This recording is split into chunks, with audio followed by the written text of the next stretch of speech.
नमस्कार प्रिय साथियों, बहुत बहुत स्वागत, बहुत बहुत अभिनंदन आपका अपने YouTube चैनल अमृत ज्ञान में। प्रिय साथियों, हम एक श्रृंखला चला रहे हैं जिसमें कि हम प्रत्येक ग्रह को फलित कर रहे हैं भाव के आधार पर। इससे पहले भी हमने कई वीडियोस बनाए हैं जिसमें हमने सूर्यदेव, चंद्रदेव, राहुदेव और शनिदेव, शुक्रदेव, इनके भाव के आधार पर रिजल्ट्स को फलित किया है। और आज उसी श्रृंखला में हम एक वीडियो और लेकर आए हैं जिसमें आज हम केतु देव को फलित करेंगे भाव के आधार पर। प्रिय मित्रों, चाहे आपकी कोई भी लग्न हो अथवा कोई भी राशि हो, इसका कोई फर्क नहीं पड़ता। आप केवल अपनी जन्म पत्रिका उठाइए और देखिए कि केतु देव आपकी जन्म पत्रिका में किस भाव में विराजमान है। और जो आज मैं फलादेश बताऊंगा वो आपको जरूर ऐसा देखने को अवश्य मिलेगा। तो प्रिय साथियों, आइए बिना देरी किए हुए पहले हम केतु देव के बारे में कुछ जानकारी कर लेते हैं। केतु जो आध्यात्मिकता का कारक है, केतु जो मोक्ष का कारक है, केतु से ही हम ननिहाल पक्ष के बारे में जानकारी करते हैं, केतु से ही हम त्वचा रोगों को भी देखते हैं, केतु से ही हम किसी भी प्रकार की जातक की एलर्जी को देखते हैं। और क्या जीवन में आपके अधूरापन रहेगा या आप किसी प्रकार की अकेलेपन से ग्रसित रहेंगे, ये भी हम केतु देव से ही देखते हैं। तो प्रिय साथियों, बिना किसी देरी किए हुए हम शुरू करते हैं। यदि किसी जातक की जन्मपत्री में केतु देव यदि लग्न में विराजमान हैं तो कैसा फल देखने को मिलेगा। तो प्रिय साथियों, जब भी केतु देव लग्न में विराजमान होते हैं तो ऐसे जातक के जीवन के जो प्रारंभिक आयु जो 30 वर्ष तक की होती है, इसमें वह जातक काफ़ी चंचल प्रवृत्ति का होता है, परंतु और काफ़ी मिलनसार भी होता है। परंतु 30 वर्ष की उम्र के बाद अचानक से उसमें परिपक्वता आ जाती है, मैच्योर हो जाता है ऐसा व्यक्ति, और उसका जो ध्यान है वो आध्यात्मिक जगत की तरफ जाना शुरू कर देता है। वह ईश्वर, मोक्ष, धर्म, इस प्रकार के बिंदुओं की खोज में लग जाता है और उसको सोचना पड़ता है कि कहीं मुझे एक ऐसा गुरु मिल जाए जो मुझे इन सब बातों का उत्तर दे सके। हालांकि कायरता शब्द तो मुझे यहाँ पर इस्तेमाल नहीं करना चाहिए, पर ऐसा जो व्यक्ति है वो थोड़ा सा डरपोक जरूर होता है। किसी भी प्रकार का यदि उसे रिस्क लेना हो, किसी भी प्रकार की बहस, लड़ाई, झगड़ा हो, तो वह उससे बचने का प्रयास जरूर करता है। कई बार तो ये भी देखा जाता है कि यदि ये नौकरी में है तो अपने बॉस से भी अपनी बात स्पष्ट रूप से नहीं कह पाते। इनमें कुछ सेल्फ कॉन्फिडेंस की कमी भी स्पष्ट रूप से नजर आती है। त्वचा संबंधी यदि इनको कोई रोग होता है तो उससे संबंधित कोई ना कोई निशान आप इनकी बॉडी पर अवश्य देख सकते हैं, स्थायी निशान होगा ऐसे व्यक्ति को। अब यदि बात कर लें कि किसी जातक की जन्मपत्री में केतु यदि धन, कुटुंब या वाणी के भाव में है तो कैसा फल देखने को मिलेगा। तो साथियों, धन, कुटुंब, वाणी के भाव में यदि केतु देव विराजमान है तो ऐसा व्यक्ति किसी का इंतजार नहीं करते। यदि इनको कह दिया जाए कि आपको किसी का इंतजार करना है तो ये इनके लिए दुनिया का सबसे मुश्किल कार्य होता है। यदि ये सरकारी नौकरी में है तो इनको इतने ज़्यादा झंझट आने लगते हैं कि कई बार ये सरकारी नौकरी से त्यागपत्र देने के बारे में विचार करने लगते हैं। यदि ये व्यापारी हैं तो इनको टैक्स, कर, शुल्क, सरकार से किसी न किसी प्रकार की तनातनी सदैव ही चलती रहती है। इनको माता पिता से काफ़ी अच्छी परवरिश मिलती है, बहुत अच्छे संस्कार मिलते हैं, परंतु ये उन संस्कारों को लागू करने में विफल हो जाते हैं। और इनकी असफलता का एक ये कारण भी जरूर होता है, श्वसन तंत्र से संबंधित किसी न किसी प्रकार की एलर्जी यहाँ पर बैठे हुए केतु देव अवश्य ही देते हैं। अब बात कर लेते हैं, यदि केतु देव तृतीय भाव में विराजमान हैं जो कि पराक्रम का भाव है, तो कैसा फलादेश देखने को मिलेगा। तो साथियों, जब भी केतुदेव तृतीय भाव में विराजमान हो तो ऐसा व्यक्ति प्रकृति से उल्टे कार्य करता है। यदि वह विद्यार्थी जीवन में होता है तो वह रात भर जाग कर पढ़ाई करेगा और दिन भर सोएगा, और जब बात प्रोफेशनल लाइफ की होगी तो भी ऐसा व्यक्ति ऐसा ही कोई कार्य करेगा जिसमें उसको रात को कार्य करना पड़े और दिन भर उसको आराम या सोना पड़े। इसका अर्थ ये भी है कि इनको प्रकृति से उल्टे चलने का उल्टे चलने में एक अजीब सा मजा आता है, और यही कारण है कि इनकी जो बॉडी क्लॉक होती है वह गड़बड़ हो जाती है और एसिडिटी इनको भयानक स्तर तक लेके जा सकती है। पराशक्तियों में ये विश्वास करने लगते हैं और कई बार गलत संगत में भी पड़ते हुए भी इनको देखा गया है। इनका जो बचपन है वह थोड़ा सा अभाव में जरूर बीतता है, पर आगे चल करके ये स्वयं अपने बलबूते पर सब कुछ अचीव कर लेते हैं। अब बात करें, यदि केतुदेव चतुर्थ भाव में विराजमान है तो कैसा परिणाम देखने को मिलेगा। तो साथियों, सुख, धन, सुख और प्रॉपर्टी का जो घर है, माता का जो घर है, यदि केतुदेव यहाँ विराजमान हो जाएं तो ऐसा व्यक्ति जिसके केतु चौथे भाव में विराजमान हो, ऐसा व्यक्ति वाचाल होता है। उसको बहुत ज़्यादा बोलने की सदैव इच्छा होती रहती है और वह खुद को ज़्यादा बोलने से कंट्रोल नहीं कर पाता। साथ ही आप ऐसे व्यक्ति को कभी भी अपना कोई राज बिल्कुल मत बताइएगा, क्योंकि ऐसा व्यक्ति के पेट में कभी कोई बात पचती नहीं है कोई भी।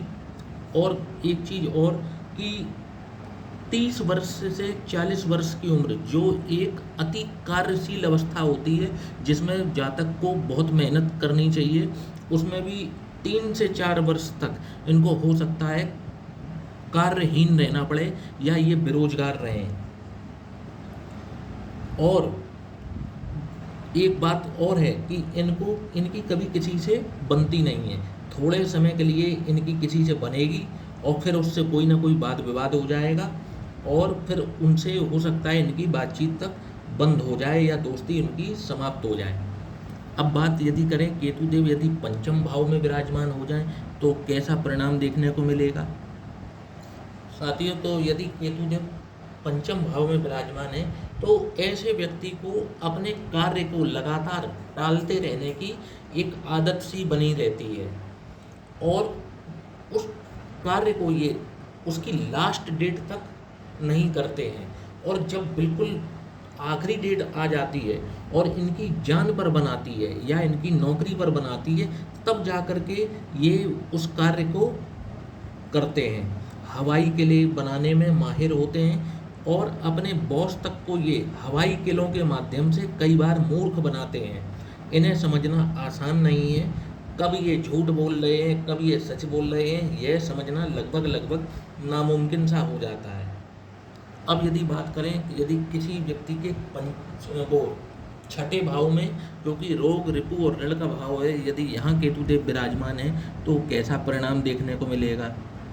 तो इस भाव में बैठकर केतुदेव जातक के पाचन तंत्र को खराब करते हैं और ऐसे व्यक्ति का पाचन तंत्र सदैव खराब ही बना रहता है। ऐसा व्यक्ति किसी न किसी व्यक्ति से किसी न किसी प्रकार की बहस करते ही रहता है। ऐसे व्यक्ति का जो थोड़ा सा देखा जाए यदि, तो आकर्षक व्यक्तित्व का धनी जरूर होता है, परंतु ऐसा व्यक्ति बहस करने में मतलब बहुत आगे होता है। उसको बस बहस करनी है तो करनी है। और ऐसे व्यक्तियों को एक चीज़ जरूर पाई गई है कि आकर्षक व्यक्तित्व को, क्योंकि ये धनी होते हैं तो इनको नज़र भी बहुत जल्दी ही लग जाती है। पैसा खर्च करने से पहले ये सोचते हैं, थोड़े कंजूस प्रवृत्ति के होते हैं और पैसा खर्च करने से पहले सोचते हैं, परंतु फिर भी इनकी जो आर्थिक तंगी है वो लगातार चलती ही रहती है। अब बात यदि की जाए केतुदेव सप्तम भाव में विराजमान हो तो कैसा परिणाम देखने को मिलेगा।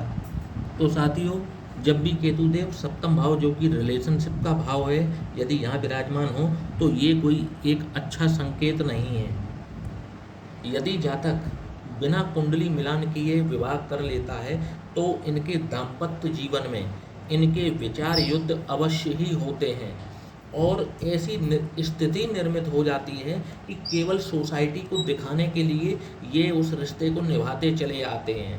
यदि मामला बिगड़ता है तो कई बार ये लोग ससुराल पक्ष से ब्लैकमेल होते हुए भी देखे जाते हैं। अब यदि बात करी जाए केतुदेव यदि अष्टम भाव, जो कि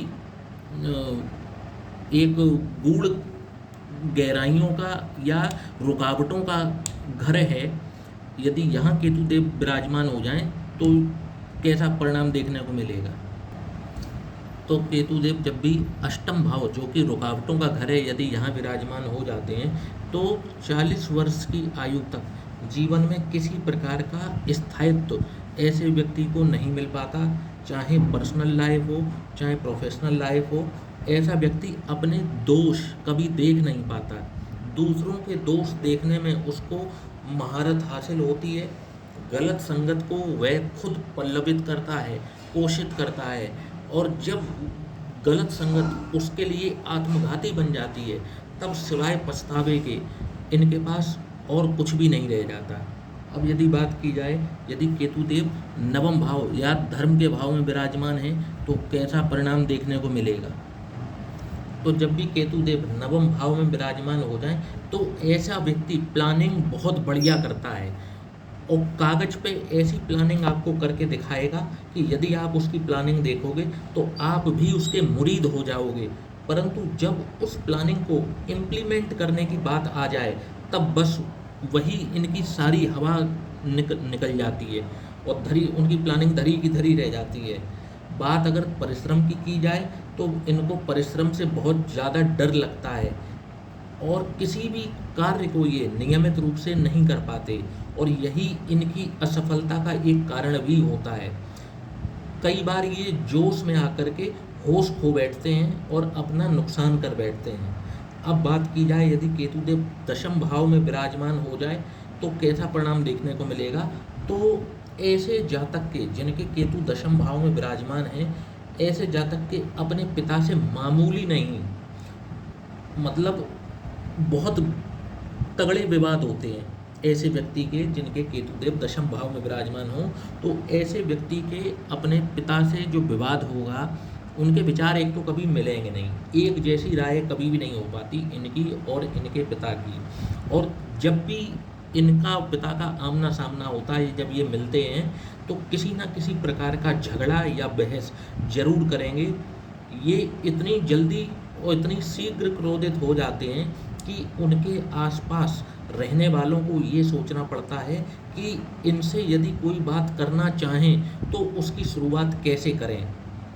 अहंकार इनके अंदर कूट कूट कर भरा होता है और ये स्वयं की परेशानी दूसरों पर थोपते हैं, और जब ये परेशान होते हैं तो ये सोचने लगते हैं कि मैं अकेला ही क्यों परेशान रहूं, क्यों ना मैं सबको साथ में परेशान करूं।